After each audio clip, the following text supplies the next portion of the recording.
Hello and good evening, everybody, and welcome to the grand finals of the Mega Man 4 Speed Gaming Live 2025 Any Percent Tournament. Tonight's race from the winner's bracket, Ppotdot1, from the bonus bracket, Aurel509. It's the grand finals. I'm Mr. Cab, joined by LV Creed tonight. Creed, are you as excited as I am? Of course, I am extremely ecstatic. I may have kind of been on cons for the last couple of races, but I'm always good for one more, especially on a high profile note as this in grand finals. Yeah, so just to get the table set for everybody, this is double elimination still. Ppotdot has yet to lose. He only needs to win one race to win the tournament. RL coming out of the bonus bracket, he needs to beat Ppotdot twice. We will be here all night if we have to until somebody wins one of these races. And it does look like our runners are wasting no time getting into the action here. Yeah, both our runners doing the little split course. One of them going to Pharaoh and one of them going to Bright, but both of them are pretty comparable starts regardless. One's just going to have Balloon for the other, and one's going to have Flash Stopper for the other. RL, if you're just joining us because this is Grand Finals, he's been doing Bright first. He's been grinding it quite a bit recently. He's looking to get that mythical 36, be the second one to cut that minute barrier for Mega Man 4. Ppotdot, somewhat the upstart as far as Mega Man 4 specifically goes, but those of us around the community know he is a master of many Mega Man games, to include Mega Man 6, where he's had the record several times. Mega Man X7, whether or not it's a good game isn't up for debate here. Ppotdot is great at it. And for my money, I keep throwing in Super Adventure Island too.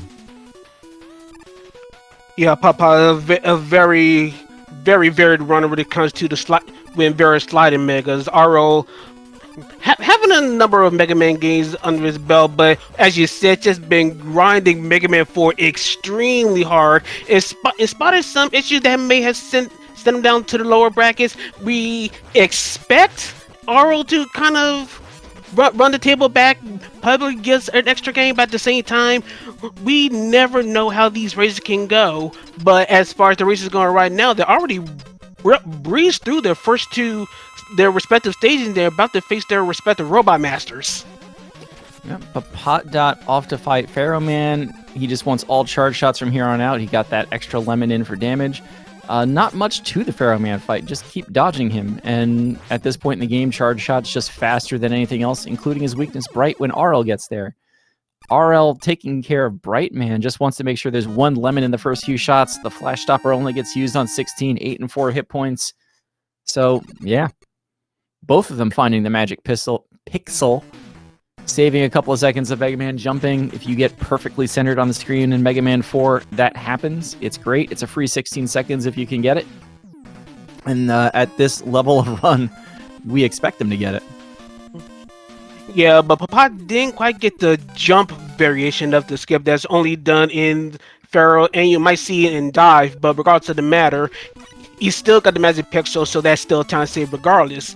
But as you see, we're pretty much just flipping the script for our runners. Now Papa is doing Bright, Auro's doing Pharaoh, where not necessarily some higher caliber runners would use balloons for at least these grasshopper areas to try to get that by these areas faster. If not, you're definitely going to see Pharaoh for the totems incoming.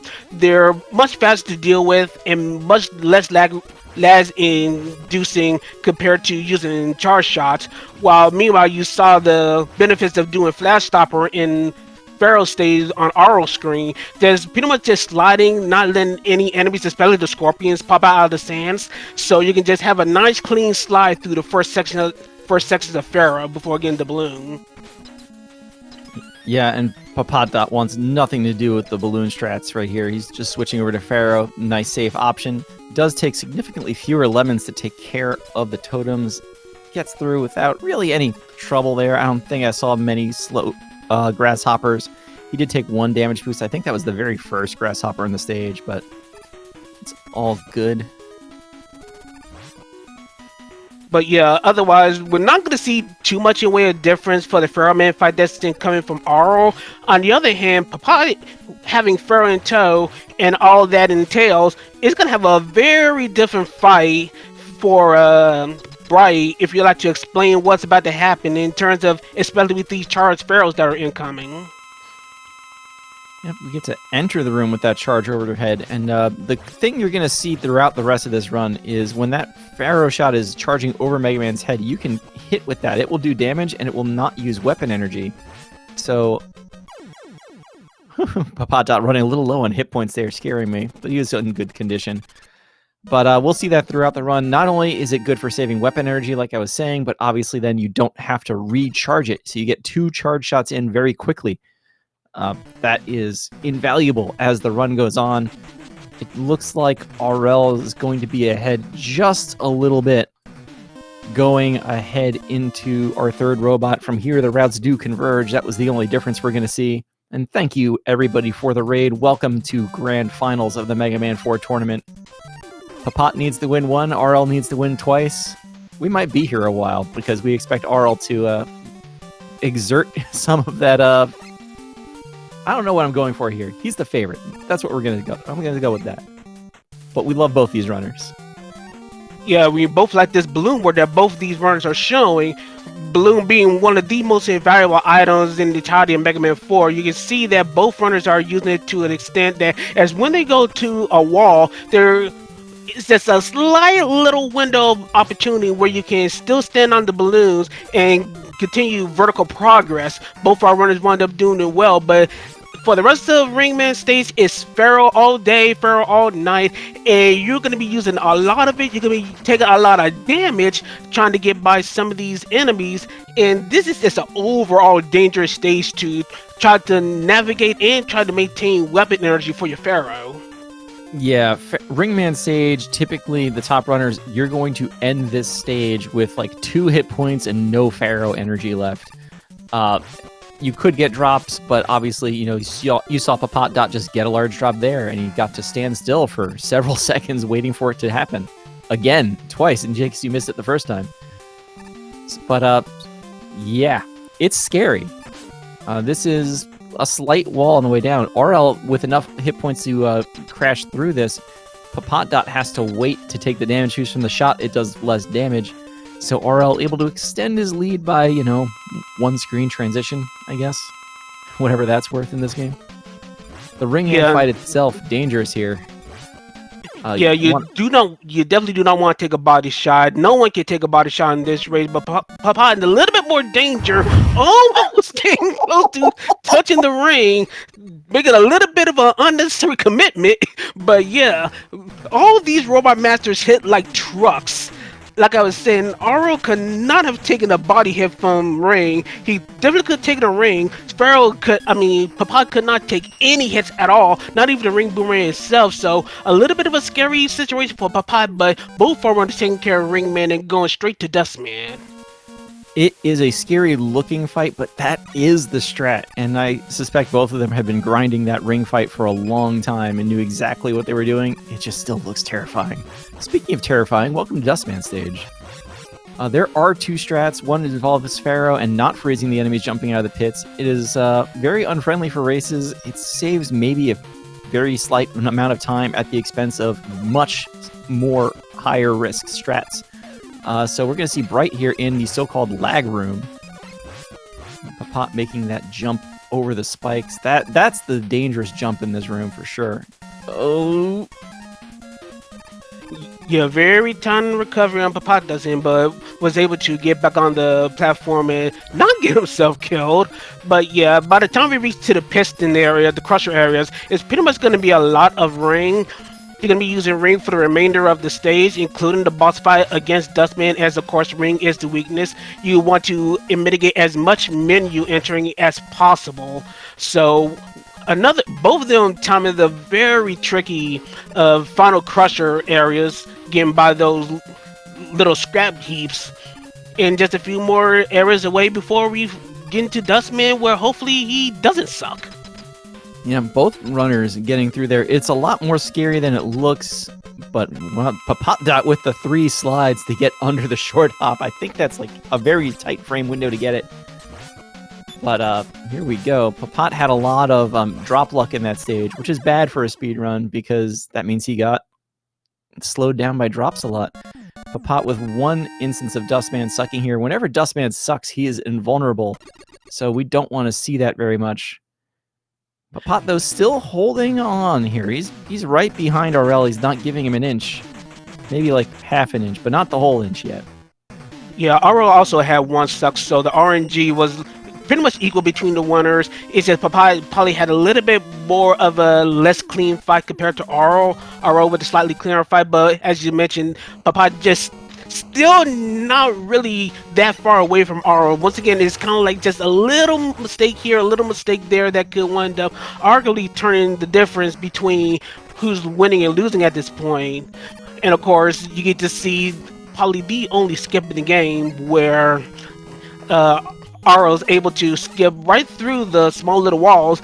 Of course, it's known that for Mega Man 4, they try to mitigate those kinds of zips by the fact that if you get stuck in any kind of the foreground, by be it a wall or ceiling or some such, and you wind up getting out of iframes, you're crushed. So fortunately, both our runners didn't have to worry about that, and both our runners are already halfway done with Skull.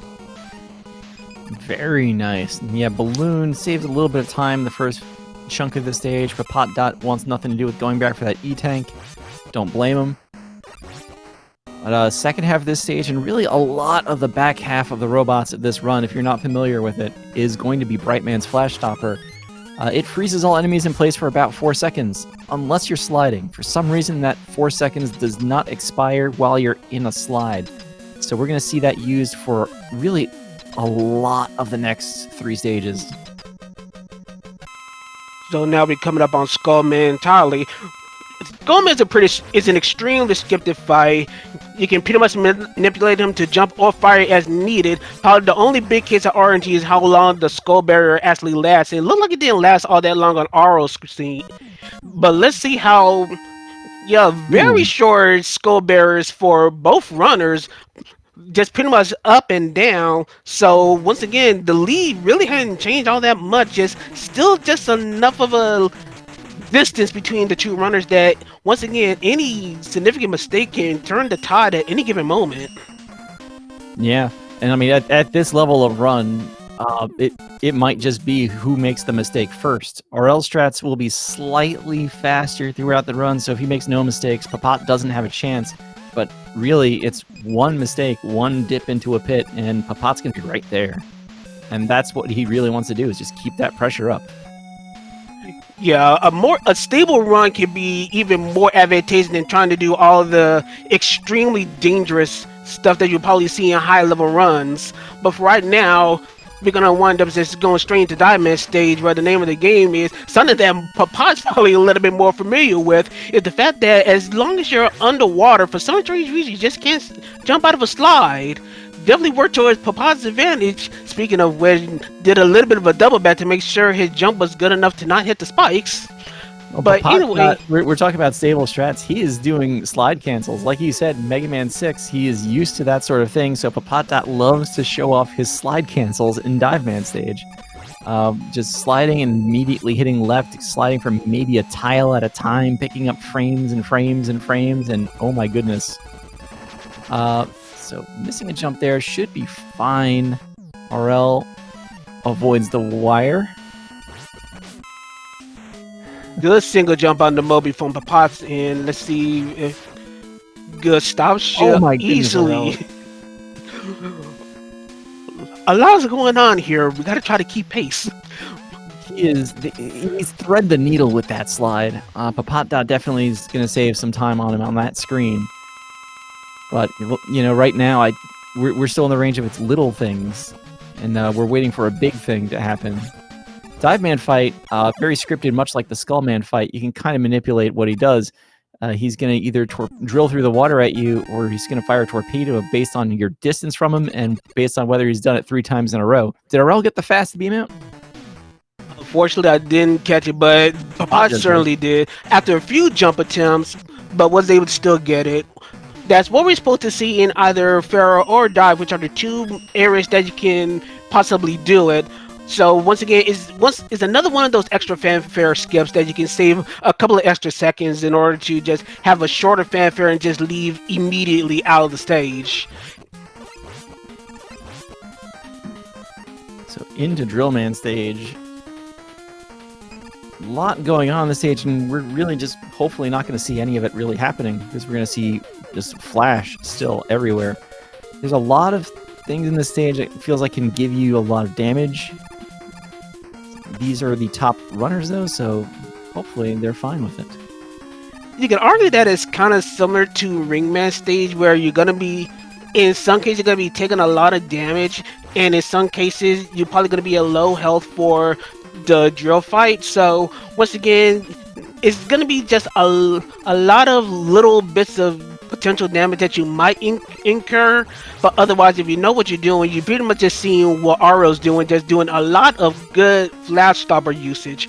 But it's really important here, you hope to get one good fly stretch with the flash stoppers, so you can prevent all these enemies, and especially these boulders, from dropping on top of Mega Man and causing a whole bunch of chaos damage and lag.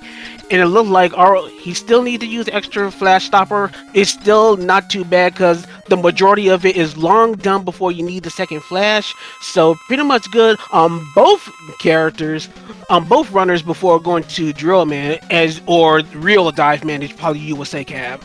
He's Dive Man. I don't care what the name on the title screen says. He dives under the earth. Dive Man drills through the water.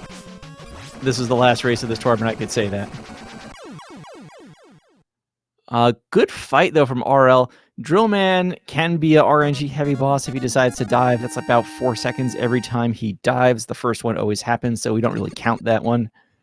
But both of them making short work of Dive Man, Drill Man. The dive missiles have been cooperating there. Usually, dive missile is a weapon that has questionable homing properties at best. Yeah, a little bit of RNG comparison. Aurel got one dive, while Ppotdot had absolutely none. So Ppotdot winds up closing the gap even more by RNG influencing the race. And there's going to be moments throughout the rest of the game where RNG is going to be a significant factor within the runs. But we'll get to that when those areas actually come up. But for right now, it's supposedly the first stage that we're supposed to go to, but it's going to be last in the route. We're starting with Toadman stage. Yep. Legally required to mention that Nintendo Power and Game Pro will say do Toadman first. This stage is awful without Bright. We do have a little bit of the foreground tile problem here. It looked like Ppotdot got some drops in the water there, which you've got to be aware of. Both runners have actually been really good throughout this entire race, dealing with drops, reacting to having to slow down for a moment here and there. But that was a mid-boss. That little green thing beaming in that got frozen in the air, that's a snail. Trust us. Yeah, you're about to see it happen again. Of course, you still want to be a little careful about your freeze timing. If you do it incorrectly, there is a soft lock risk, and you'll be having a bad day, to say at the very least. But both our runners did take care of all the snail issues. We're about to go into the Toadman fight, and yeah, I'm not gonna play it up. This fight's a cakewalk. But he's Toadman. He hits the whole screen. What are we gonna do? He's a cakewalk. Yeah. All we're doing is just, once again, scripted fight. You're manipulating his jumps to make sure he never even does his little rain dance. Good 7 hits with the drill bombs. Toad comes and goes, and both our runners, it's just been pretty close throughout the entire race, as all 8 robos are dealt with, and we're about to go into the Cossack stages. Yep, about 4 seconds roughly separating the runners.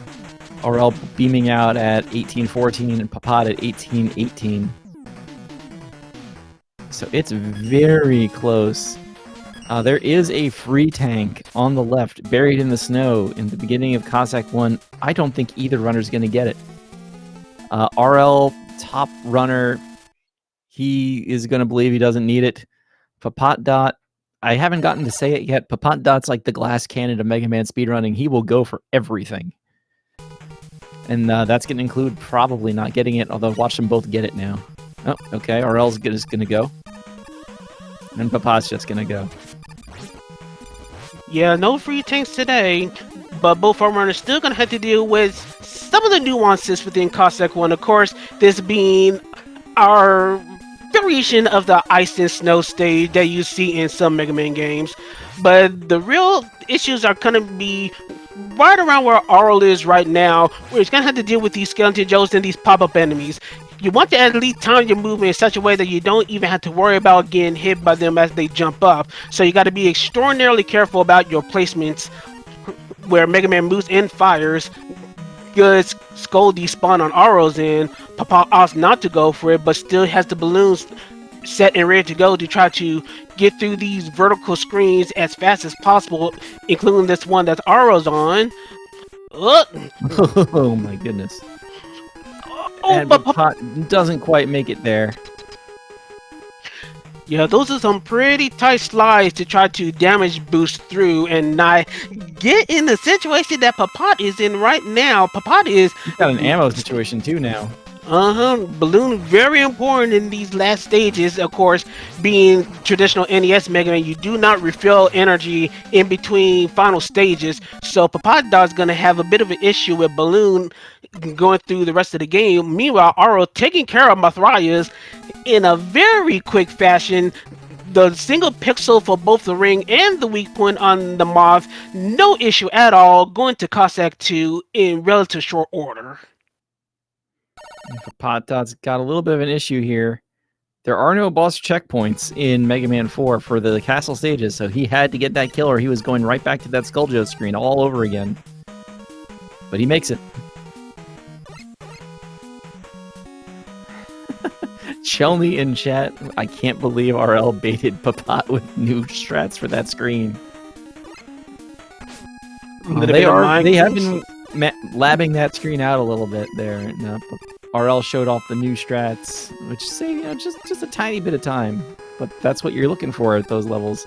This, of course, the Cossack 2, the spike slide screen, where you saw him just go across those spikes. It's meant to be a rush jet screen. Maybe it's obvious, maybe it's not, but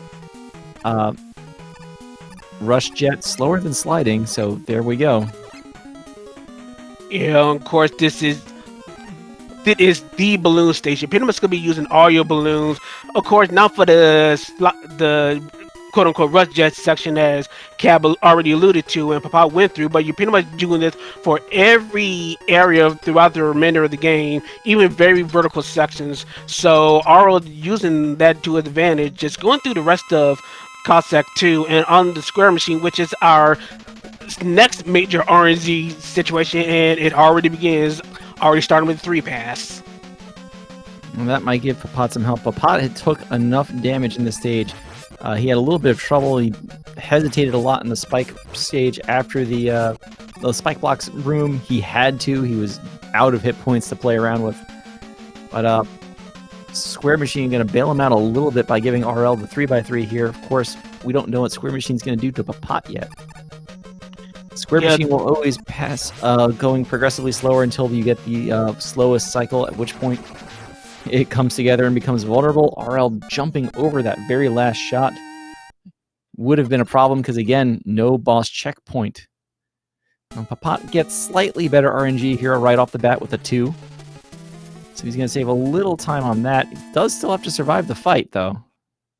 Yeah, I think he might have only 1 hit to give if the shot does 4, but unfortunately the RNG not doing Ppot too much favors as he give him a second 3 on the on the second pass. So not too much time save, unfortunately, for Ppot.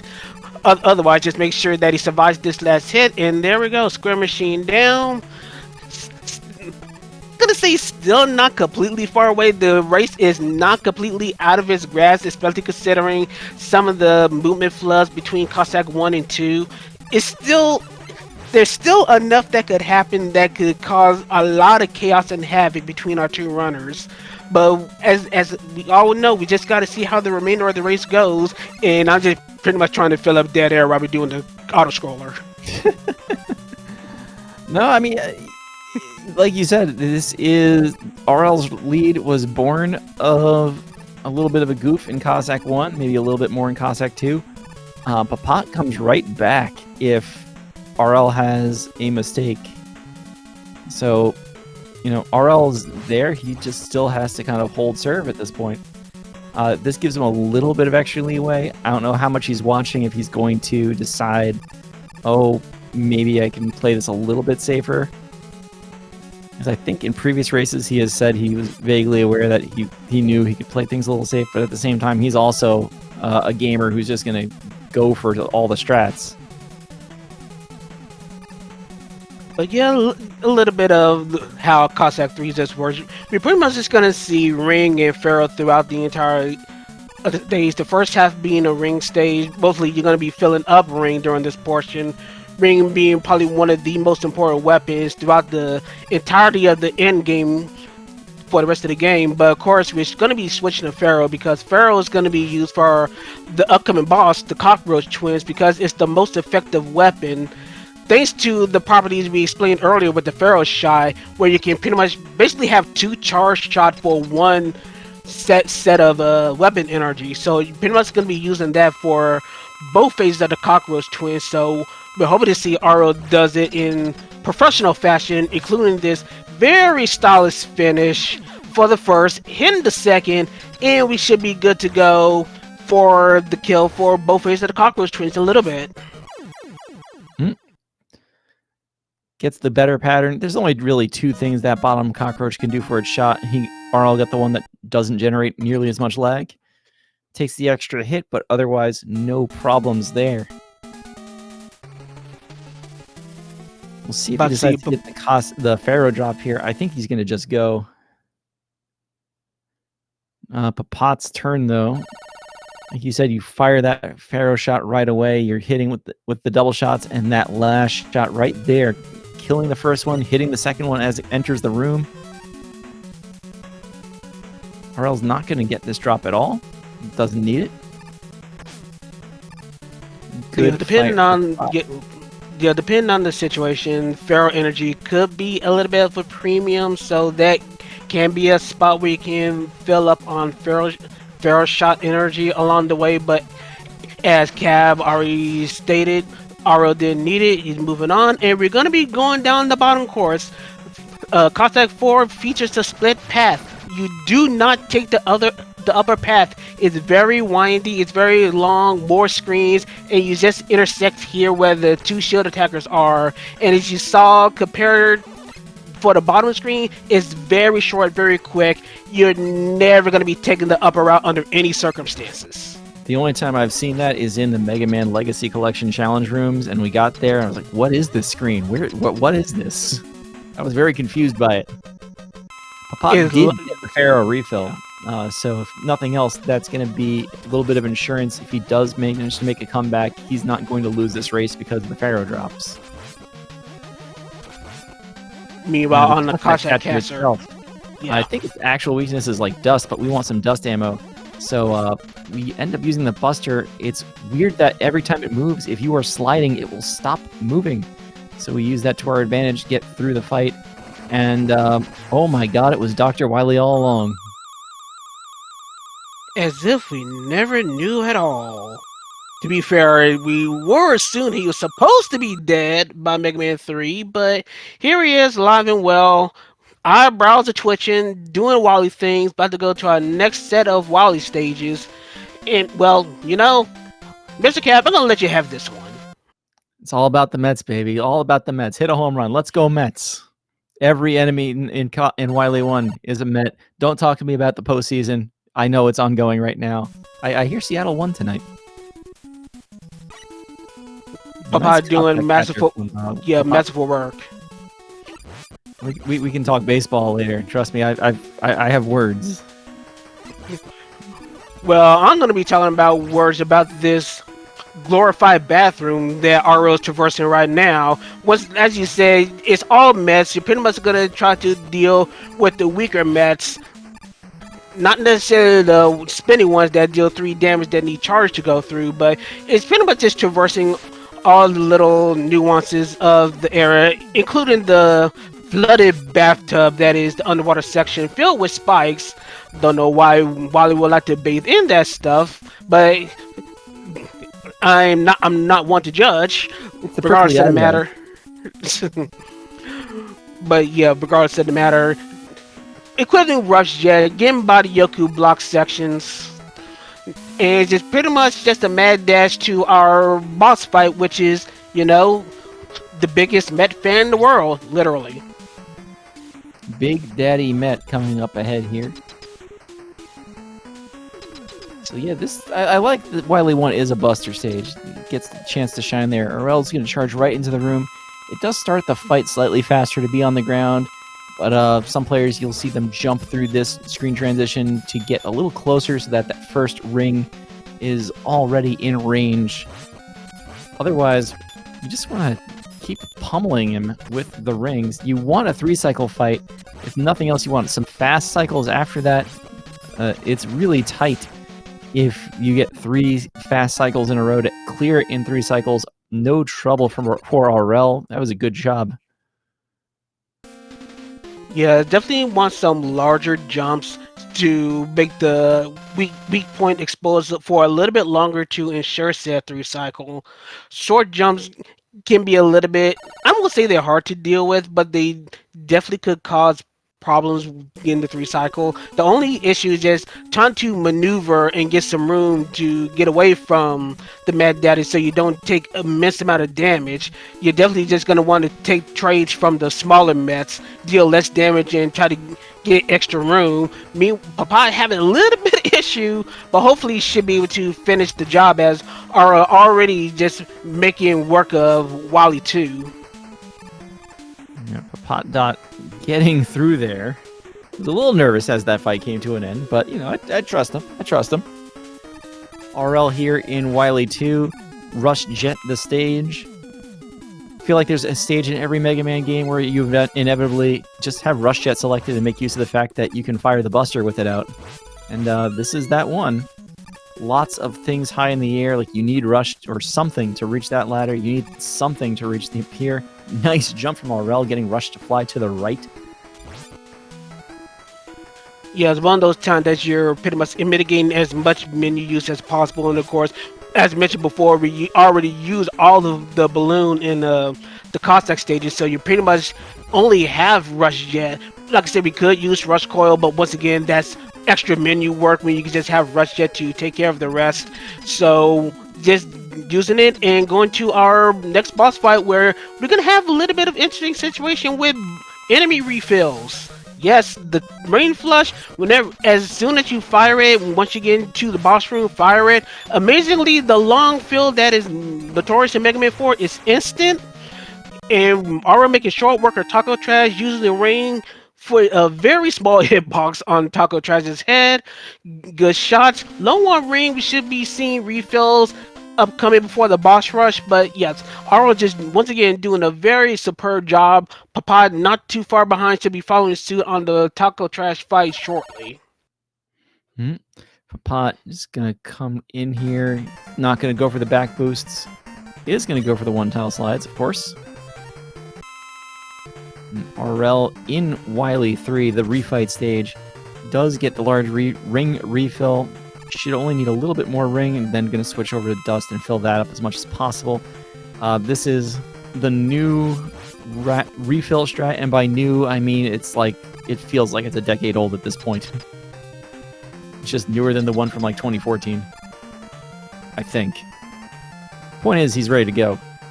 Refights in Mega Man 4 are still some of my favorites just because the weapon selections flow into each other. Like Creed said earlier, this is an NES Mega Man game. We don't have fast weapon swap yet. We want to pause as little as possible. So Dust is going to do double duty here. It's the soft weakness for Pharaoh. We said earlier on, right? Buster itself is even faster than using Bright. It's true weakness. Dust, a little bit faster than charging. So we can do 2 damage every shot. We're going to have enough after this to go straight to Skull. Already have Dust out. And that's going to be the recurring theme for these refights. Nice movement through the bottom, sliding through the teleporters so that neither one activates. As Cat was alluding to, probably the most interesting thing about the Mega Man 4 refights is the fact that you're going to be using secondary weaknesses along with primary weaknesses with the same weapon, and proving concept you already saw in Pharaoh. You're going to do the same exact thing with the skull barrier, starting with Dive Man here. We're going to be using that as a weakness for dive, but immediately we're actually going to keep it and we're going to use it for bright, and we're going to use it in such a way that, as we mentioned first, we're going to try to ignore the energy thresholds to have bright man not fire out those time wasting flash stoppers, and we're going to go straight to rain flush. However, by the time we're done with this, we're going to have one rain flush left, amazingly, and that is for a very important purpose. Yep, Drill Man, if you were paying attention to that first fight, takes 3 points of damage for every dive missile. That would leave him with 1 hit point left at the end of the fight, but using that Rain Flush there at the beginning, does 1 point of damage. We just saved a dive missile. Bonus points that it actually takes that 1 point through an invul pyramid, because as we already mentioned before, as Aurel once again gets some fantastic luck on Drill Man, the Rain Flush actually hits through the iframes as Drill Man first digs under the ground, so you get a clean hit and not worry about any kind of extra repercussions thanks to the beginning drill dive. The only bad thing that's happened so far in this is that Aurel ended up with an extra refill out of, I want to say drill, took an extra drill bomb to the face. Not that he couldn't survive it, just a time function. At this point, right, commentator curse, the race seems in hand. I'm just wondering, I don't think he's going to be able to get to his PB at a very low 37, but this run's excellent. Of course, Dustman is here to save any kind of question of a good time. Now, I think he's built up enough of a lead at this point. He should be okay.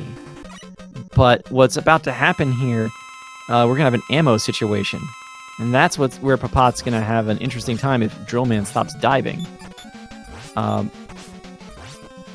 Dustman's just being a jerk here. As the old adage says, dust sucks. Dust sucks. So we've only got 3 rings left to do damage to the Skull Machine. I think after this you use either Buster or Dust. I forget what the secondary weakness is. I don't recall Wallet Machine having any secondary weaknesses, at least a major note. So yeah, straight to the Buster, where unfortunately you gotta wait out the charge periods and try to get max damage 3-hit charge shots, but of course that's time wasted, so having to forced to do that, but immediately going to the drill in a situation similar to the Taco Trash fight in a stage prior. You hit him in appropriate time, the long refill boss filling animation just winds up getting cancelled, and you're using drill bombs for the remainder of the boss fight. Meanwhile, Ppot having just as much of a delight dealing with dust. Can't take a body hit, but doing the whole Hoover situation multiple times. So wound up having to waste a lot of time because he couldn't take a body shot. But he should have a better ammo situation with Ring for the Wallet Machine. Definitely has a better ammo situation. But really, this is now decidedly Aurel's race to lose. He's in the final stage. He just has to deal with the final Wily. Now, Pharaoh ammo is still a thing. You can't waste it all, and he hasn't gotten the refill. So, this is his race. 5 full charge shots. You want to get double hits. You don't have to get double hits, and he opts to hold on to the ammo here. Wily is not a low damage enemy either, so you gotta be a little careful as you're doing this. And there's a miss. Yeah, both shots and the capsule itself doing a lot of damage on contact. A little bit of a dangerous situation, but R was able to finish things off and does indeed win race 1. Put him and even kill with Ppot, putting Ppot in loser's bracket situation with an official RaceTime.gg time of 38 minutes and 19 seconds. A very, very solid time. It's an excellent time, especially with that death thrown in. We know it was in refight, so he's right there in the room, but still, a 38 in a race, nothing to sneeze at. Ppotdot gonna close it out. He's here anyway. Might as well. You're looking with that jump to hit Wiley with that charged shot over the head so that you can get 2 hits in at once. I think Aurel tried to get one, just couldn't quite connect. Does hit with the uncharged shot. Ppot with the extra ammo, able to spend a little bit extra, because if you get with 2 uncharged shots, that's as good as 1 full shot, full charge for the last shot. English is hard. But regardless, that was still a very clean fight on Ppotdot1, officially finishing his run with a 39-18 via race time. But once again, it's a situation where Aurel does win and puts Ppotdot down in losers, so we do have our, well, for Aurel's case, the best case scenario, and does force a final one-on-one with Ppotdot with everything on the line. So as we get set up for our true finale race, our grand final race, we'll be setting up, and we'll be back in a moment.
And yes, as our mods out there in chat are reminding us, or someone out in chat is reminding us, do remember to follow the runners. This time between races is a great opportunity to do that. If you're following this on YouTube at a later date, their Twitch streams are spelled just like they are here on the screen. Twitch.tv/Ppotdot1, Ppotdot1, although if you call him Ppotdot, he'll smile and say Ppotdot. And Aurel509, 509, I should say. Don't forget to follow the runners. We can't have these silly races without folks like them. And as long as we are here between races and someone might be listening, shoutouts to Speedgaming for letting us do this, and shoutouts to Tech for keeping us honest with everything and helping with the setup and all that other good stuff. You can follow me and LB Creed if you want as well. But we're going to give the runners a chance to catch their breath, get ready, regroup, and be ready to run again.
Alrighty, we are officially back. Everything is ready. Both our runners are good to go. For those that just now catching things, once again, well, first of all, hello everyone at Speed Gaming. Your boy LV Creed here, alongside Mr. Cat 55, doing the Grand Finals reset of the Mega Man 4 Speed Gaming Live tournament for this 2025 season.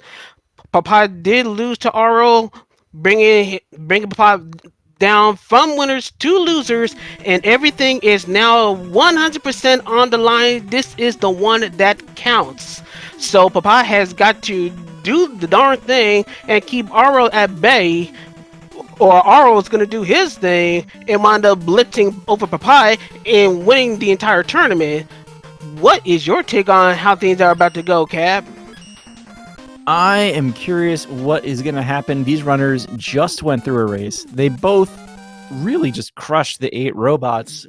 It went pretty much what we expected. Aurel out slightly ahead as the favored runner in the first place, but Ppotdot right behind him.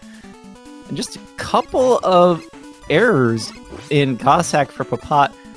One late for Aurel. We'll see if he does anything there. But that's really what it's going to be. How does that first race affect either of them? Are they able to put together, and that's the other side of it, are they able to put together 2 great runs in a row as Ppotdot just jumps underneath those bullets? Yep, so it's pretty much same verse as the first. Ppotdot going to Pharaoh and Aurel going to Bright. Once again, these are comparable stages to each other. Ppotdot getting Balloon and Pharaoh for later on dealing with Bright stage, but it's not going to have Flash. Then was unable to have Flash Top before the first portions of the stage with Sands, while Aurel's not going to have any kind of time save with the Balloon or the Pharaoh for these Grasshopper sections, but will have the Flash Stopper for the first portions of Pharaoh when that comes. So you'll see that come to play once they flip-flop their stages, but for right now, both our runners are still doing excellently on their first respective robos and should be coming up against Pharaoh and Bright respectively within the next couple of moments. Yep, both runners doing all the little things they can do at this phase of the game to save just a few frames of lag just to get ahead. And this is about what we saw in the last run. Ppotdot into Pharaoh's room just before Aurel into Brightman's room. Of course, the stages are slightly different lengths, so no biggie there yet. We'll find out where we stand after they fight each other's robots. Pharaoh, again, pretty simple. You just don't want him to jump around, so you actually have the time to target him and he doesn't dodge. Brightman, we are doing some scripted fighting here as far as making sure we hit him at specific damage values. As long as one of the first 4 hits only does 1 point of damage and everything else is a full charge that does 3, you should be fine. Ppotdot not getting the full skip for Pharaoh, but getting the normal magic pixel, just like Aurel did for Bright. So far, so good. Yeah, on a little extra side note, because we didn't quite mention it, we also want our bosses to be destroyed close to the center of the screen as possible. For once again, it's one of those little bitty time saves, but the fact of the matter is you do not get any kind of fair fanfare situation if any of the boss particles are still on screen. So the further away the particles are, so you don't want them to be done on the left or right side, the far left or far right of the boss screen, you're pretty. Yeah, let's just say fun times are not to be had. You got it. You got it. Of course, it's usually, and I think it's not even worth measuring. If you can kill the boss, kill the boss. Don't wait for it to go to the middle. But if you can manipulate it at all, yeah, try and keep the boss, manipulate them into the middle of the room as much as you can. Ppotdot with a little bit of trouble early on here in Brightman stage. Not too much, but he's taking a few extra hits he doesn't want to take. He's gotten a life refill now, which, you know, the refills in NES Mega Man games, they will stop you. They'll stop you in your tracks, so there is that. Ppotdot, again, not going to use Balloon. Those strats are extremely risky for, well, there is some time game, I guess, but they're extremely risky. Aurel, seeing a little extra lag from those shots, but some of those early jumps onto those floating platforms can be annoying. Shelny's out here in chat. He's calling us out for not saying it, and you know he's right on this.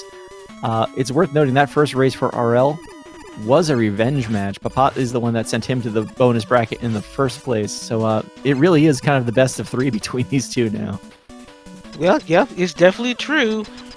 But right now, we got both our runners once again just flip-flopping stages, now flip-flopping Robot Masters. Aurel's going to do the exact same fight that Ppotdot has done. They're going to try to do Buster Shots on Pharaoh.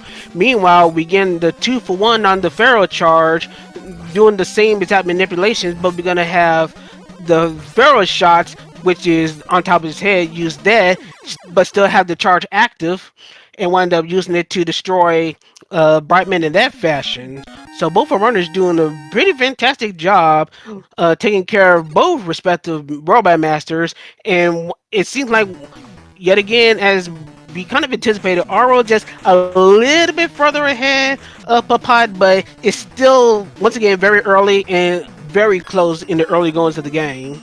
Yep, only 1 second, if I'm reading their timers correctly, separating the two, which is a closer race than the last one, but I mean, it was still less than 5 seconds for sure last time.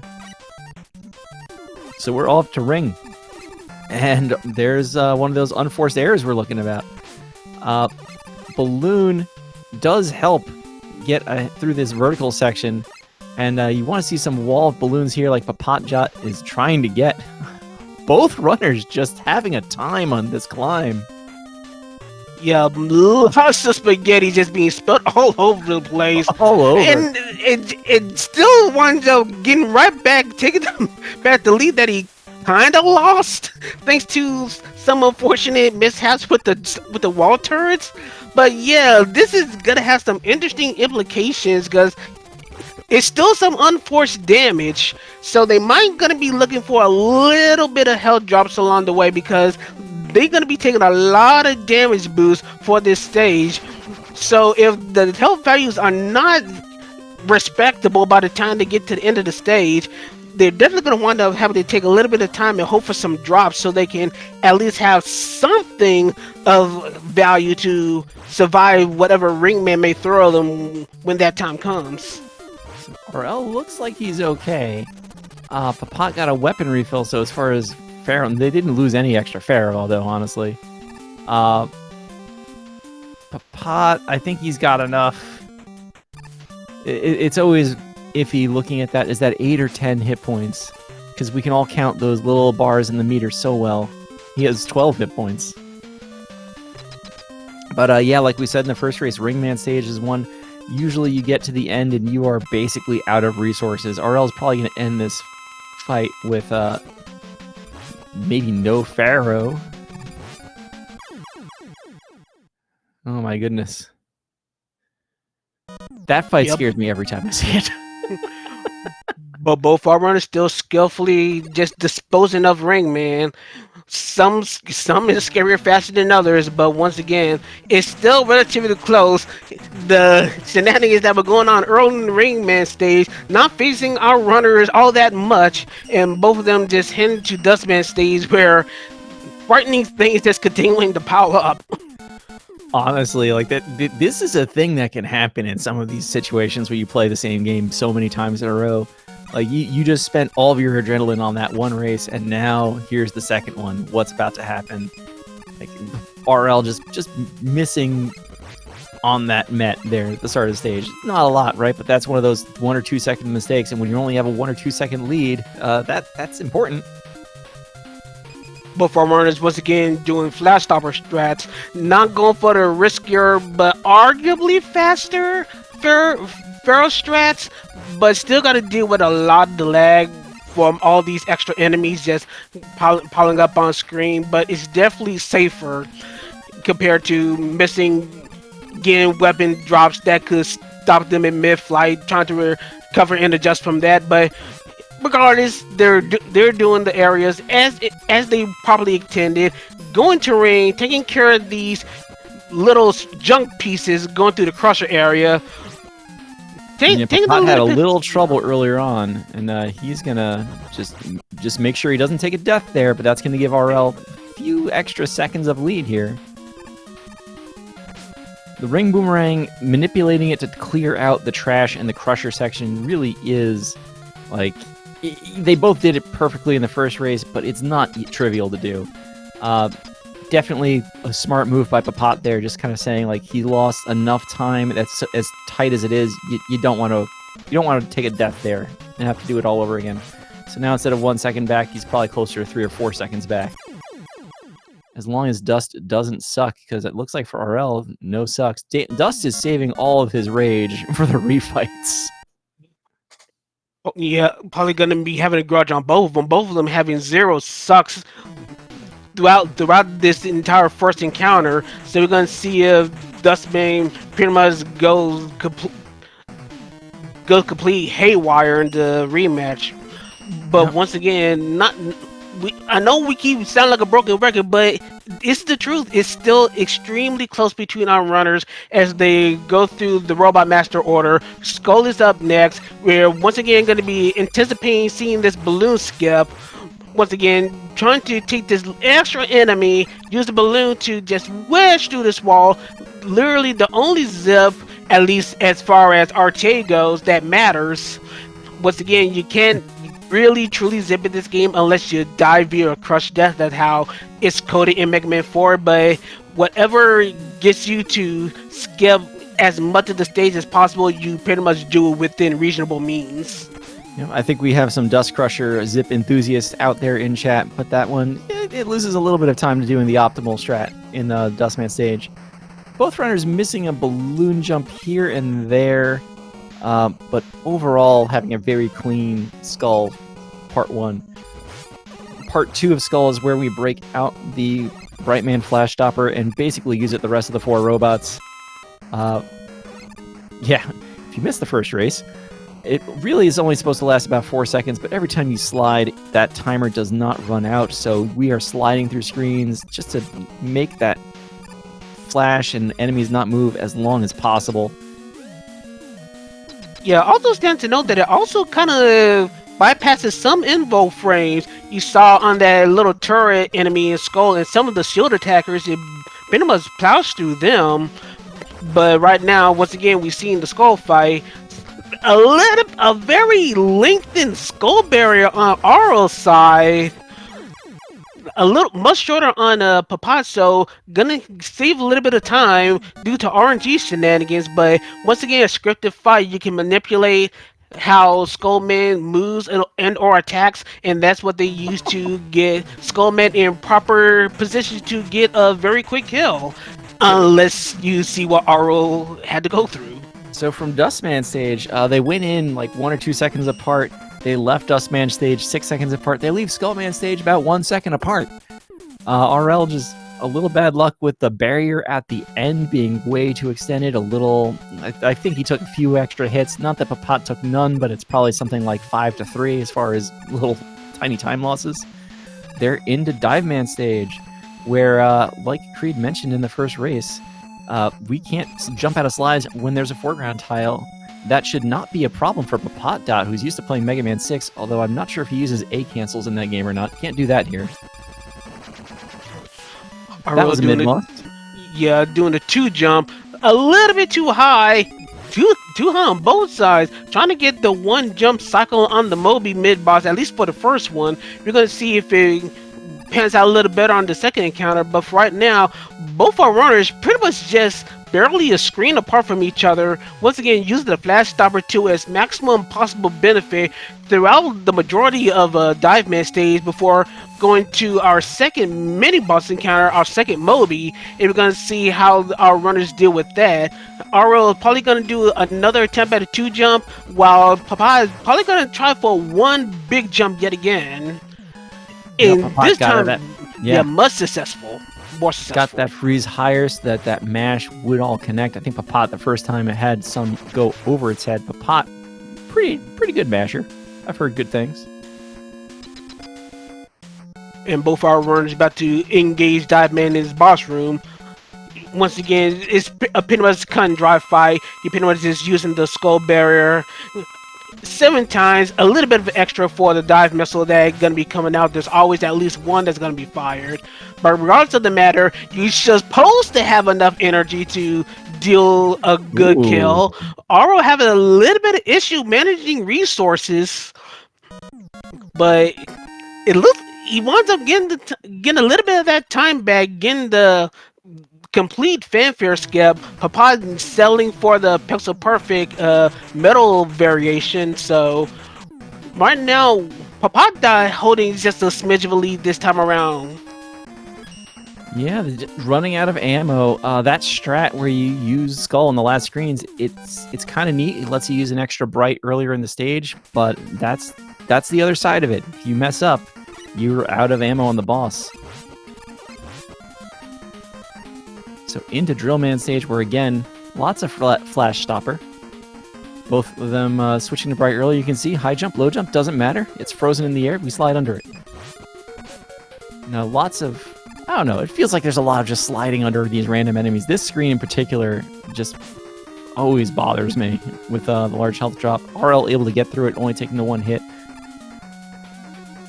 And yeah. Yeah. Go ahead.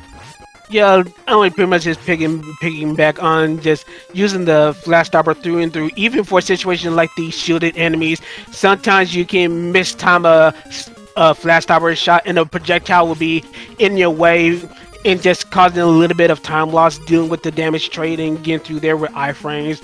But of course, you got this very long horizontal stretch en route to the boss fight with Drill, where you're trying to elongate that flash stopper as long as possible, at least until you get to the final jump. I'm not sure, was that a complete 1 flash on Ppotdot's end? It started moving at the end, but he didn't have to use a second flash. He was past the last threat. That's really nice to see. That's the dream. Didn't see if Aurel got it as well. I do want to shout out both of these races. Our runners have been in these stages. They've gotten drops while they're sliding around and had to react to not fall in a pit on the other side of that slide, and they've nailed every one of them. Commentator curse incoming, right? But Ppotdot, again, a health situation, but he's out of the fight. And my goodness, are we in sync? Not quite. Ppotdot being just a little bit off center, getting the full jump on the fanfare. So Aurel, you keep alluding to it, and it always just rings true. Those little errors that wind up just tacking up a little bit of extra time. Ppotdot came into this one just with a slight lead off of Aurel's minor mistake in dive. So right now it's kind of like trading mistakes back and forth, and wound up making a lot of lead changes, making this race a lot more interesting and exciting. Although I wonder how the runners are feeling about all these shenanigans coming their way. Oh my goodness, these two though, realistically, that they've been gamers for a long time, and at the very least, Aurel has been in a lot of Mega Man 2 Zipless tournaments, in a lot of Zelda 1 randomizer tournaments. Ppotdot, Mega Man 6, Mega Man, you name it, he's been in the tournament for it. Another drop and a slide at the edge of the ledge. These two are used to the pressure. That's not to say, don't take care of that stress, but oh my goodness. we're not taking these for granted here. These are just some serious runners that know what they're doing.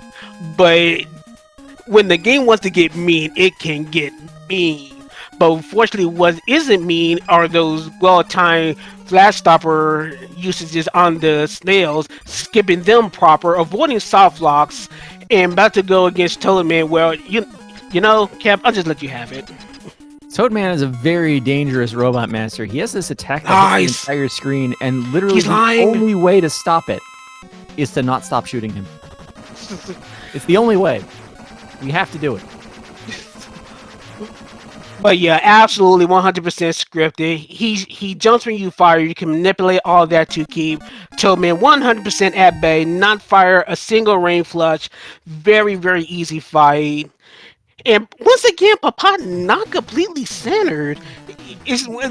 So the funny thing is, right, it's about 2 seconds, maybe 1.5 seconds. It's in that range. He missed 2 of them at the end. Ppotdot is behind in this race by those 2 pixels. That's it. It's 3 seconds.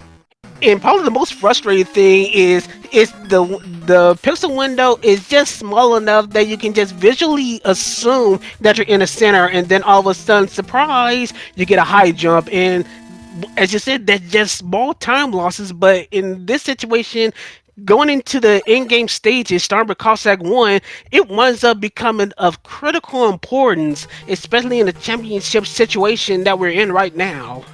Yeah, neither runner's going to want this free tank here. And I mean, like, yeah, if we're within 5 seconds, we'll go and we'll double check the footage just to be sure.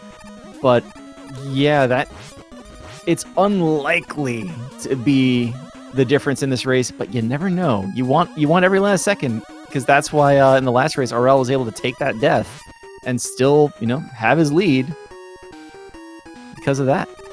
So Wiley's not in this game. Ppotdot1. We've got this section here with the Skull Joes. We want to, as Creed mentioned the last race, this is an NES Mega Man game. We don't get our weapon energy back between castle stages, so we want to, conserve it. So we're going to use the Buster for a lot of that screen. I'm pausing because I'm remembering here, this screen that Aurel's on now is the screen that Ppotdot had some trouble with in the last race. Looks like Aurel's having a little trouble with it here, and Ppotdot's just going to walk slightly ahead. It's a tale of mistakes that keep on piling up, just snowballing between the runners, is just flip-flopping leads. We keep saying it's anyone's game, and it's gonna sound like a broken record, but once again, it's just so insanely true. Even with the Monsterage fight, even the missed shot with the small hitbox between both the weak point of the moth and the ring, and Aurel winds up just taking the lead by just having a cleaner fight, retaking that small little lead again. It took it back, but Ppotdot did pick up 2 seconds overall in the stage. He's only 1 second behind now. And we're going into the other stage that Ppotdot had a little bit of trouble after the spike room here. Cossack 2, home of the giant spike room, intended to be crossed with Rush Jet. Rush Jet is slower than sliding, so we're going to have some fun. First, we got the double balloon strat here. Ba-dum-ba-dum. Get up there fast. And now the giant spike pit. We want to take some damage boosts, slide across this mess. But this is, go figure, sliding across spikes in a Mega Man game, kind of risky. So you never know. And of course, a lot of damage while we do it too. Go ahead. Yeah, I mean, sticking for Balloon for the rest of the stage. Once again, we want to get out of menus as much as possible. So, unfortunately, Balloon is just such an extremely useful tool for Mega Man 4. That fortunately you can just keep it and just use it for the rest of the stage. Ppotdot wisely taking that health, taking a little bit more extra damage compared to Aurel, so had to take that little bit of time loss for safety. But we're once again switching to Dust because now, once again, showing the importance of Cossack 2, we got another RNG fest with the return of the Square Machine. Last time, Aurel had a full 3-3 maximum time loss for a 2-pass fight. Ppotdot had a 3-2. Right now, Aurel's getting a 2 for a start, so much already better than the first fight. Ppotdot gets a 1. Right back into the sink.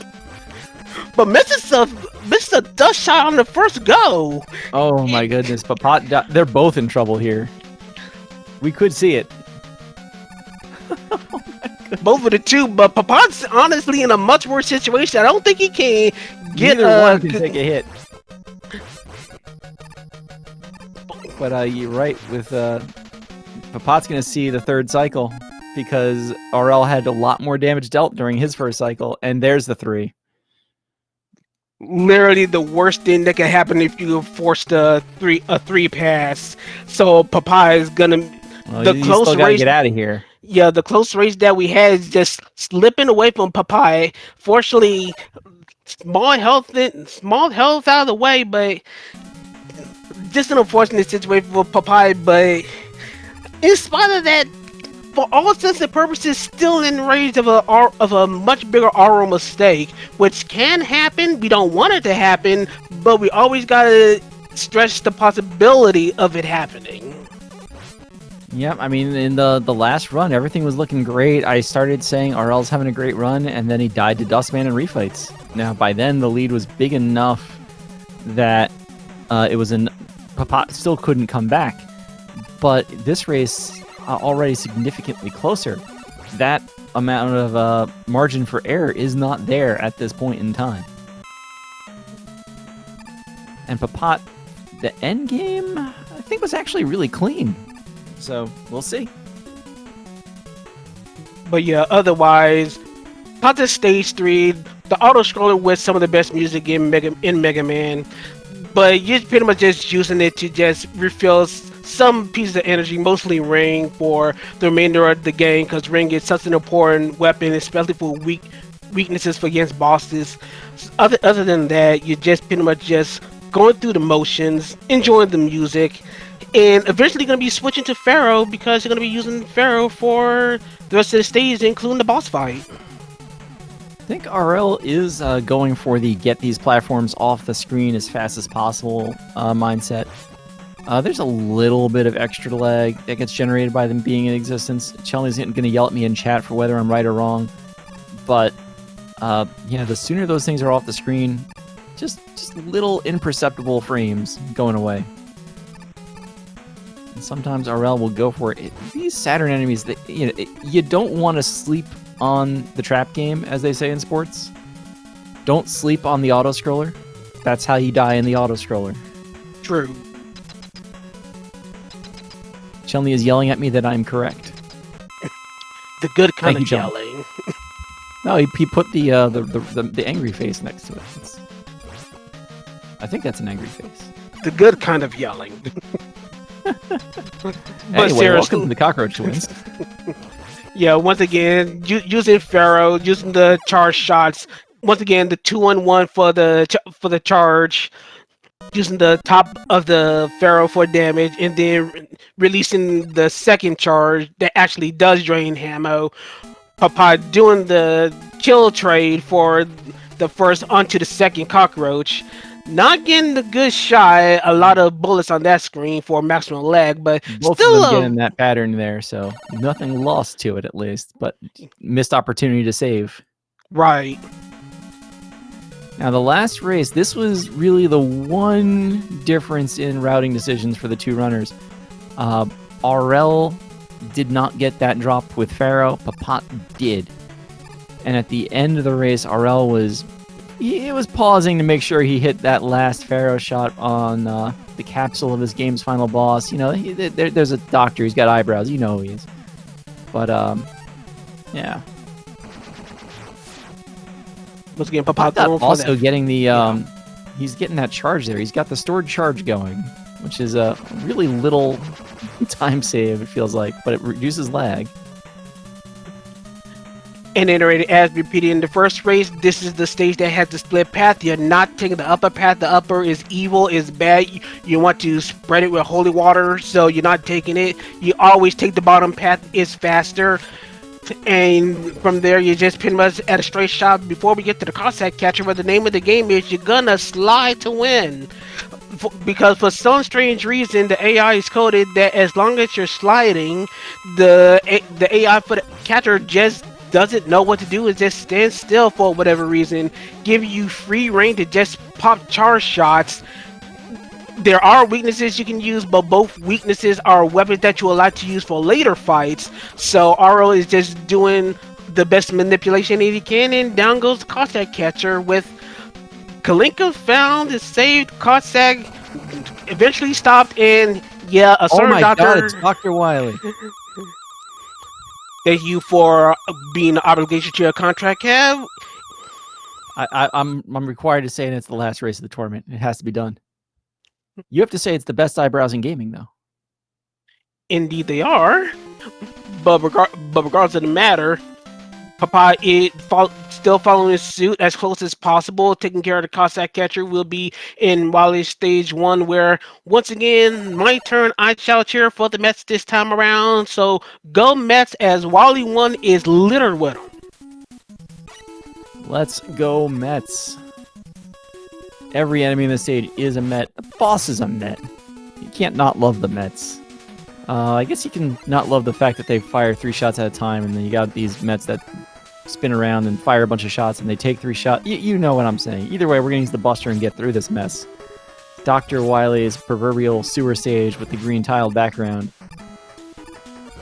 I still call it a bathroom. The tiling is pretty much bathroom tiling. I'm sticking with it. This is the flooded tub that you gotta go through, the obligatory underwater area that is filled with spikes. Both our runners should have very little issue going through this area. Of course, always be careful with your jumps. You never want to underestimate how long your jump button is pressed, no matter how long or short.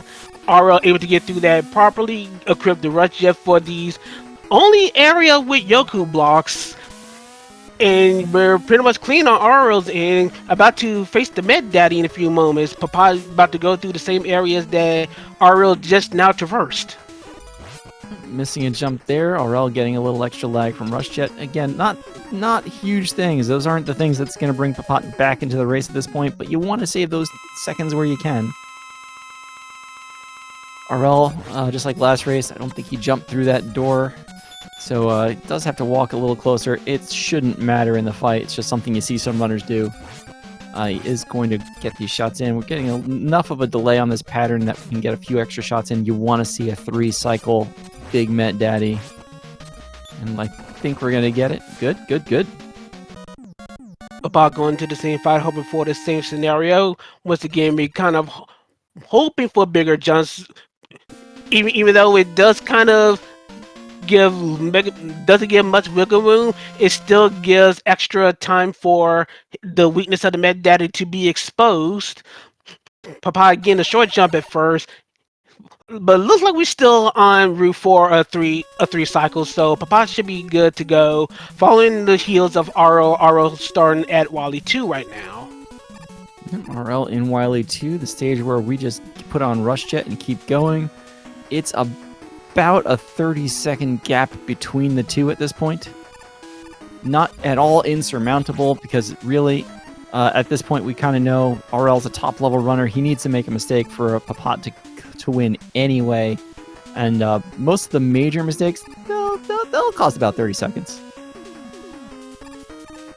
But as Gab already alluded to, we're pretty much just using Rush Jet for the entirety of the stage. We're using it as a platform to get to higher areas. We're using the Buster that's pre-equipped to just destroy all these mummy enemies.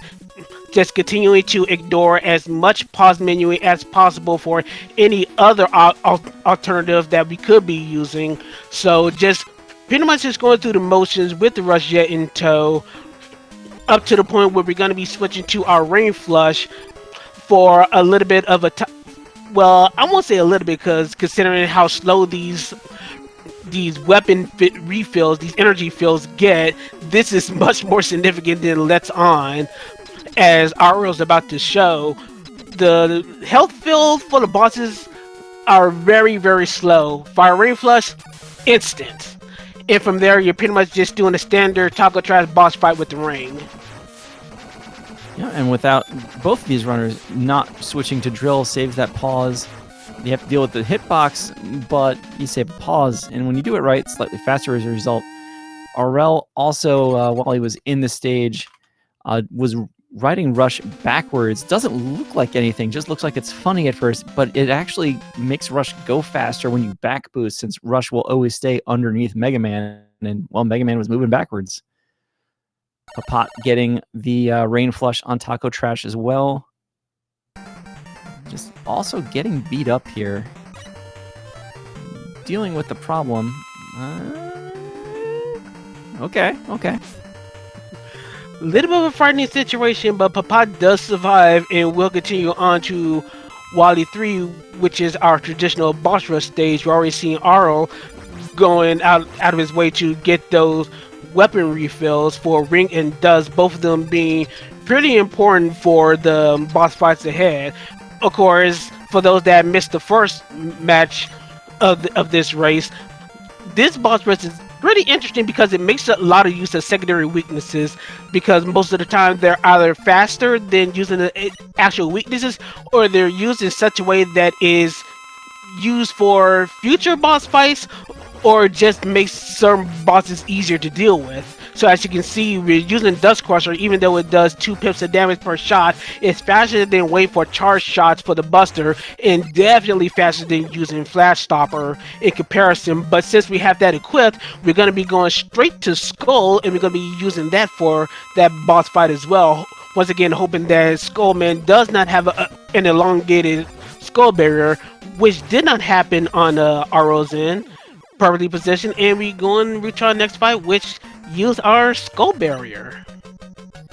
Yep. Drill Man, Dive Man, Drill Man, Dive Man. He just comes at you, of course, just like the first fight. We're using skull barrier, but after this, we'll have about 6 shots left, and turns out that's Bright Man's soft weakness. We're gonna just go right into there.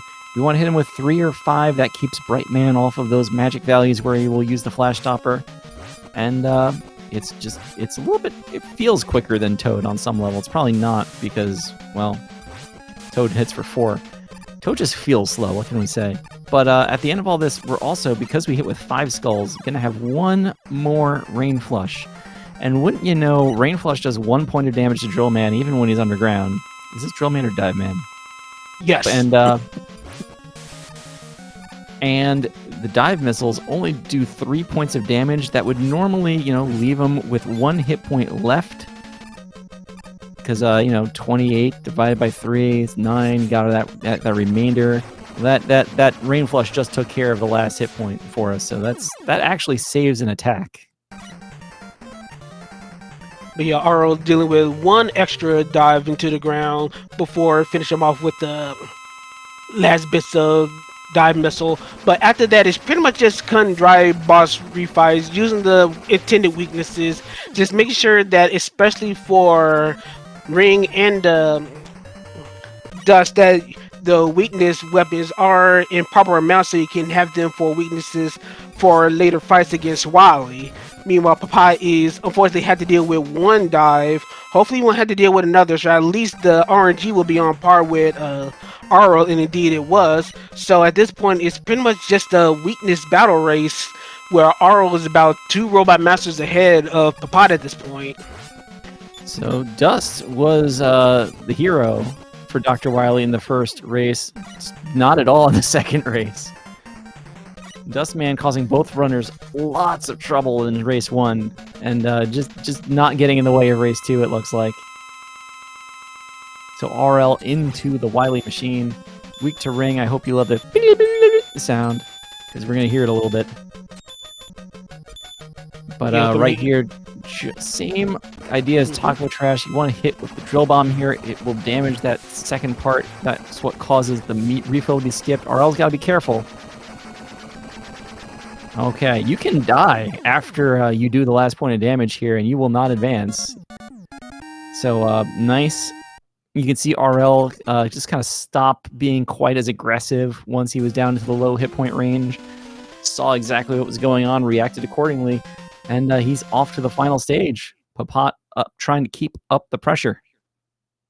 Yeah, at this point, it's pretty much Aurel's race to lose. So Aurel should have enough Pharaoh energy to take care of the Wily Castle, and even so, he could probably just try to manipulate the charge shots. So once again, the typical full charge in 2 shots, just wound up doing that and taking care of the Wily capsule, which we're about to see right now on Auro's screen, getting that Pharaoh set. So right now it's just all on Aurel to make sure that all these shots count, getting double hits as needed. So that's 2 there. Got to force to take 1 because the distance and height. Anyway. 1 more shot, and that's that. There we go. And with an extremely impressive time, Aurel, your Mega Man 4 tournament champion, running through lower bracket with official racetime.gg time of 37 minutes and 50 seconds. Get those GGs out. Aurel's are going to take it home. Just had that one bad race against Ppot, able to exact revenge here in the Grand Finals. Ppot going to close things out, though, and still an excellent tournament from Ppot, who came in here, lowered his time in the game quite a bit over the course of the tournament. Going to wrap up here with a 38, 34 or so. He's keeping the timer running just for the traditional JRT here for this game, which goes to the end of the fanfare, but he's all done. What a race. Yeah, fantastic showing from both our runners, going the distance, seeing the maximum amount of races, just seeing our runners perform to their best of their capabilities. It was just fantastic through and through, but once again, at the end of the day, it's Aurel running through the lower bracket, getting the revenge on Ppot for sending them down to losers, and just taking the entire tournament. Very fantastic race. Very fantastic. Yeah, just Ppot just not able to have his way with Cossack 2 in either race. Cossack 1 causing some trouble in the first race, and that really is the margin of victory at the end here. But still an excellent race. Ppot's PB was a mid 39. He's having trouble here and getting a high 38 in this race. And that just shows you how much work he put in. And Aurel, right, obviously in a race you're going to do some things a little bit more safely. Still getting 37s. He's very close to that low 37. If I'm assuming I haven't missed it, maybe I did, but like I think he's going to hit that really low 37, if not very high 36, very soon. Now we have both of our runners coming in here to join us. GG's everyone. Just making sure everybody's got their mic working. How's it going, everyone? Hello? Hi. Yeah, pretty much just How is it going? Yeah, I just want to say y'all had a fantastic showing. Just kudos to the both of you for showing just a fantastic race throughout. I know I'm probably just wanting to get your comments, but I still just want to I'm just kind of gleaming over the second race of how close it is. It was just excellent. At least to me, it was. Yeah. Rest in peace, 3-cycle box. A square machine. It's okay. I like the second run. I feel pretty like the first run. I honestly didn't feel too bad about. The second run I felt better. Like my start was uglier, but my castles were a lot cleaner. So I feel pretty good about the second one. I'd have to go back and check the times because in both races it really was like Cossack 2 seems to be the kryptonite for Ppotdot right now. But like you said, otherwise things went pretty well. Yeah. Yeah. I got the one site or like the one pass on the first cycle, and I was like, okay, well, whatever. Let's just get it. And then I fired too high. I'm like, that is a problem because all of my shot timings are based off of when the first shot leaves the explodes off the screen. So then I missed again and like tried to go back and forth and only got 2 hits in on the first cycle. I'm like, well, this is a 3-cycle square machine. I saw Chelny post it in chat right away. I'm pretty sure that he saw after the first cycle was like, yeah, this is a 3-cycle square machine. Honestly, I think Chelny and the rest of us were all also saying, good work staying alive. As it was, you kept the pressure up, and certainly taking a death would have just made RL's job that much easier. I think RL is here. Yep. Yes. Hey, congratulations, sir. Well, thanks. Big GGs. This I is appreciate what it. I was expecting in the run back, is to get double owned. But I'm glad that I at least had one that was like relatively close. Well, Had to they keep you were. tuned. This was just this was a ton of fun to watch, because really the second race, especially going into Cossack 2, I think the biggest lead was 6 seconds, and it was going back and forth. It was just great. RL, man, I think that this question almost applies to both of you anyway. What are your feelings about Dustman in race 1? Dust sucks. I was really upset because like the first run was actually really good for me, and I was like, oh, this is like a good pace. Okay, cool, let's go. Even refight went well and all, and then yes, like 5 dives or something. Sucks. Yeah, you can blame me because I think I said the same thing. I even called out Yeah, it was commentary like- curse and said, "Oh yeah, this is going really good. I wonder how close this Honestly, is to I PB." should've- Dies to dust. Like I probably should have just DKO on Dust and saved some health. I would have lost time, but at least I would have been alive. But yeah, it's like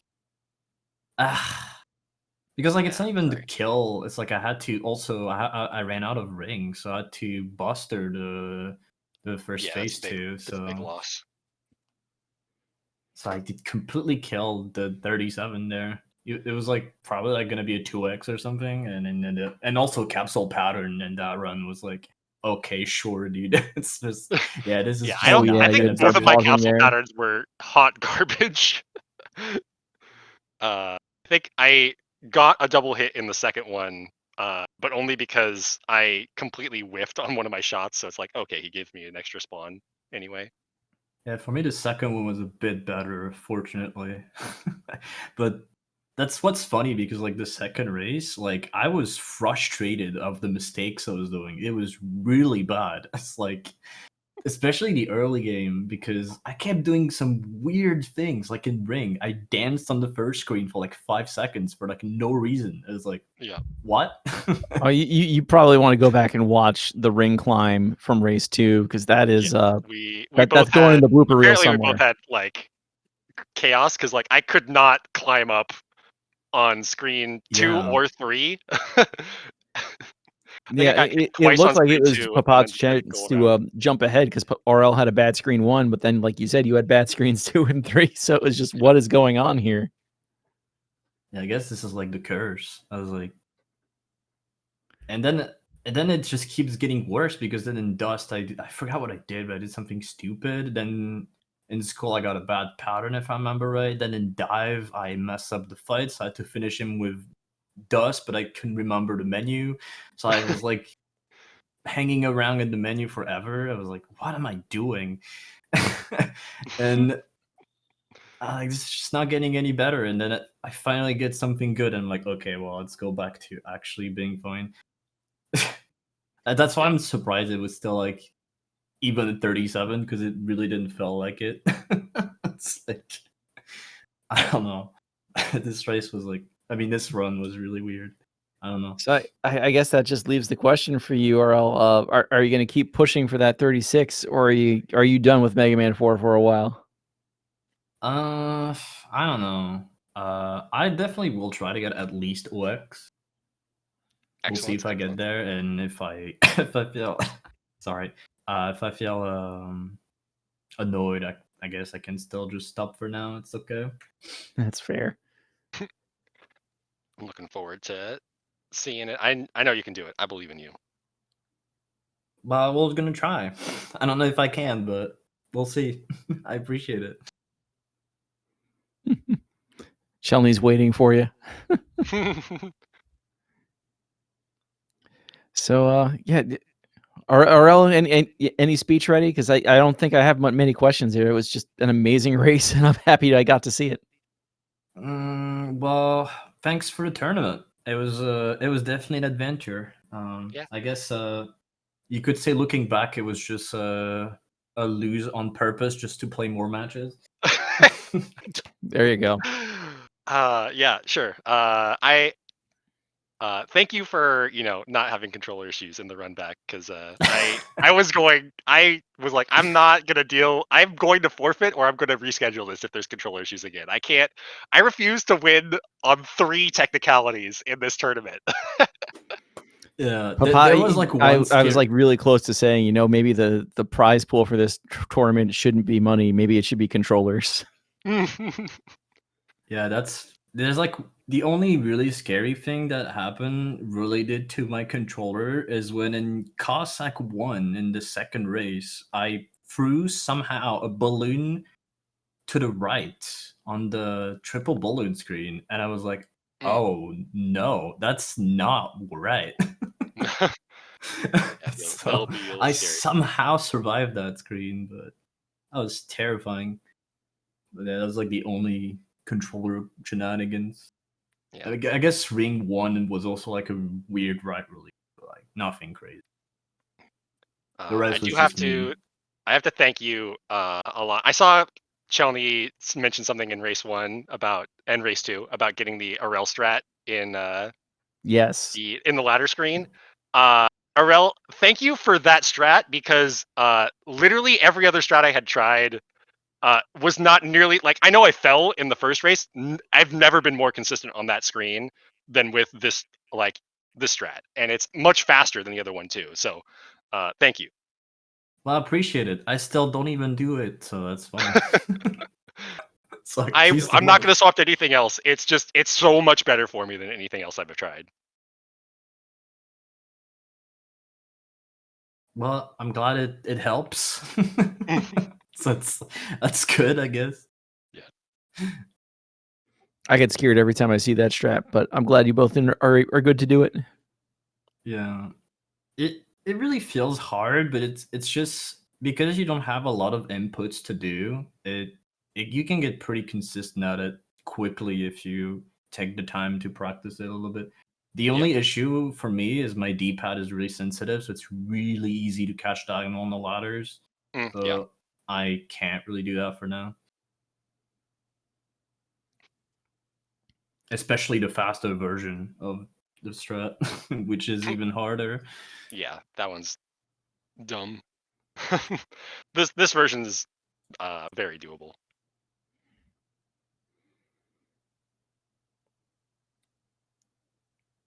But yeah, authorize Cab, thanks for Speedgaming, thanks for hosting the tournament, and Cab, thanks for that tournament. I just clicked some buttons on challenge and got us all here. And I know Speedgaming honestly gives me a kick in the pants every year to get these tournaments scheduled. And I'm so glad they let us do this and let us mess around with these tournaments. Like that's not even in the rundown yet. I'm just happy they let us do that.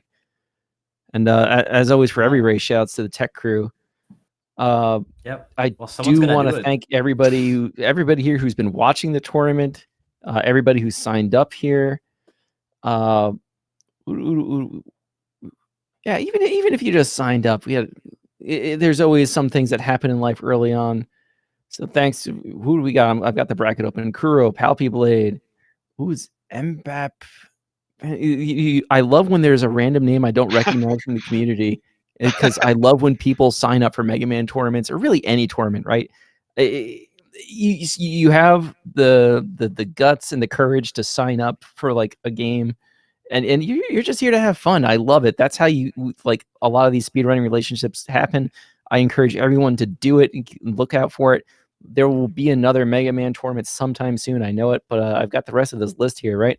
Phil, Tempest, Conster, Great John, Victress, Not Riley, Signin. Who's this Mr. Cab idiot? I don't know. Maybe he's talking right now. Hypa, Guy Next Door, Mellow, Time Blink, Sage, Vet, and of course, both of you, Aurel and Ppotdot1.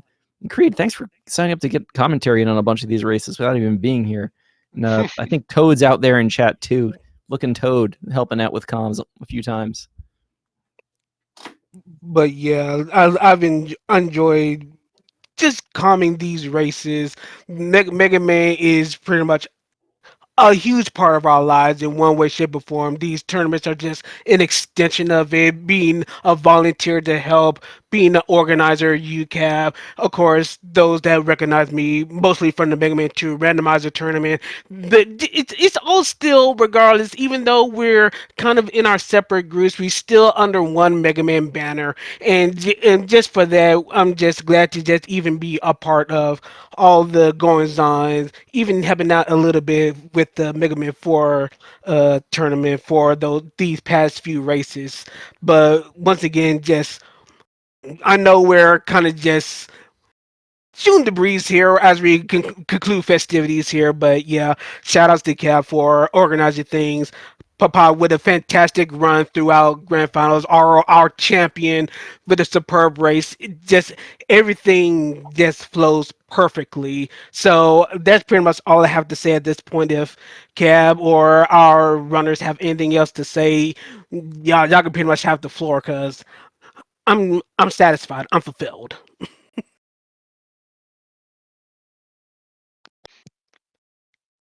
Yeah, thanks to both of you for the commentary for this. I know like the double run back, you have to spend a little bit extra time, and I know it's kind of late for some people, so I appreciate you both being here. Thanks, Aurel. Huge congratulations on kicking me to where I belong. I appreciate it. It's fun. And if you've got anything else to plug, now's the time to do it. Ppotdot and Sage, I think, was the closest race of the tournament. The race times 3 seconds apart. I think that's the only time I had to go back and say, like, okay, everybody's timer's working, right? Okay, good.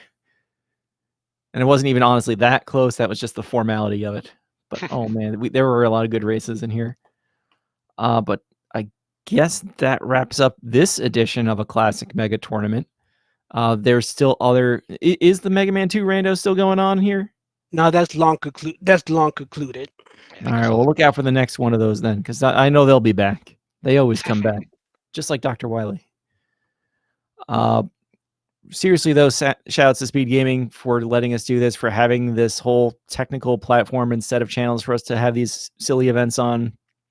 Do follow the whole network if you can. Speedgaming, you're watching it right now.